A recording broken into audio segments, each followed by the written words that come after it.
President Trump is in Florida for the weekend, though much of the focus is on issues abroad. A meeting with Ukrainian President Volodymyr Zelenskyy and a phone call with Russian President Vladimir Putin. President Trump is trying to end Russia's war on Ukraine. Lucas Tomlinson is live in West Palm Beach, Florida, with more. Hi, Lucas. Good afternoon, Rich. Recall last month in New York at the UN General Assembly, after President Trump met Ukrainian President Volodymyr Zelenskyy, Trump said he thought Ukraine could get all of its land back. But now, after speaking to Russian President Vladimir Putin and meeting with Zelenskyy at the White House yesterday, President Trump is saying this about the war. In my opinion, they should stop the war immediately. You go by the battle line wherever it is, otherwise it's too complicated. You'll never be able to figure it out. You stop at the battle line, and both sides should go home, go to their families, stop the killing. As President Trump walked away, I asked him if he ruled out sending Tomahawk cruise missiles to Ukraine. Rich, he appeared to ignore the question. Military experts say sending the intermediate-range missiles to Ukraine poses many challenges. First off, the flight path the missile takes uses tons of sensitive and often near real-time intelligence, something the Ukrainians don't have. Normally, the missiles are fired from warships or submarines. The U.S. Army only has 2 batteries of these land-based Typhoon launchers. There are also questions about inventory of the missiles and cost. Each costs about $2 million. So launching Tomahawks would need a lot of help from the U.S. military and other agencies. After his 2.5-hour meeting with Trump, Zelenskyy appeared to confirm no agreement had been reached to receive Tomahawks. About it, we decided that we don't speak about it because nobody wants, this United States doesn't want escalation and etc. And at the White House, President Trump appeared to confirm the issue with Tomahawks is inventory, and also White House officials say that use of this weapon or the threat to deploy it to Ukraine is also leverage against Russian President Vladimir Putin. Hopefully we'll be able to get the war over with without thinking about Tomahawks. I think we're fairly close to that. President Trump also responding to critics who think he's being played by Putin. President Trump says people have been trying to play him his whole life, and each time it's come out well each time. Rich? Lucas Tomlinson live for us in Florida. Lucas, thank you.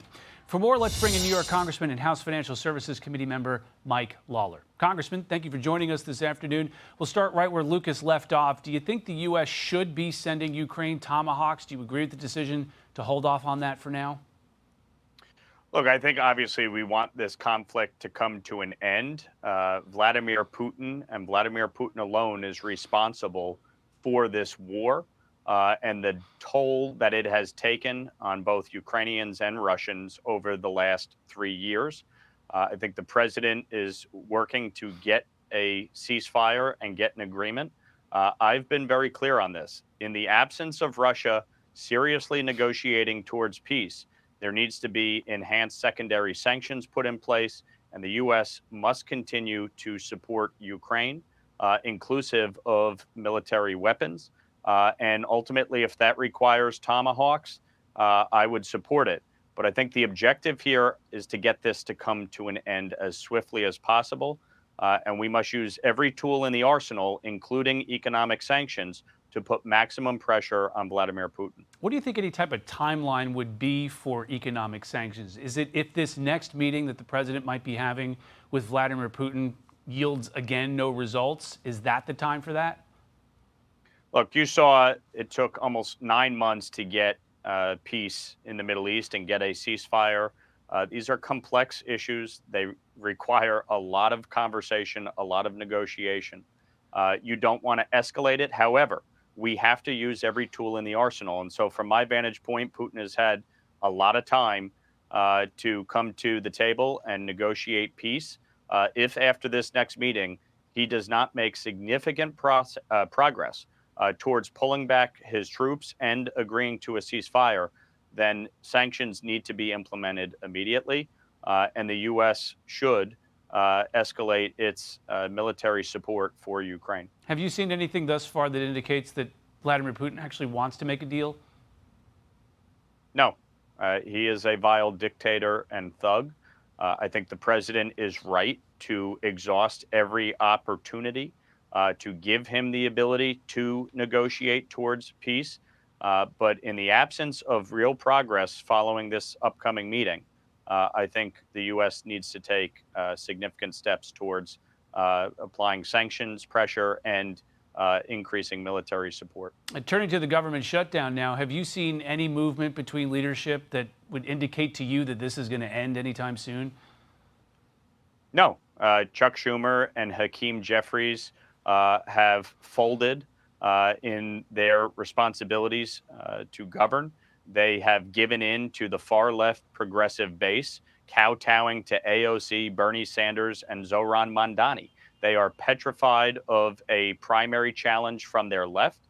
And that's why we are dealing with this government shutdown. This is not about healthcare. It is not about government spending. It is entirely about appeasing their far left radical base that you see out across the country protesting today at these rallies and these protests that are really rooted in a hatred of Donald Trump and a hatred of this country. The fact is that the American people decided last November. We had an election.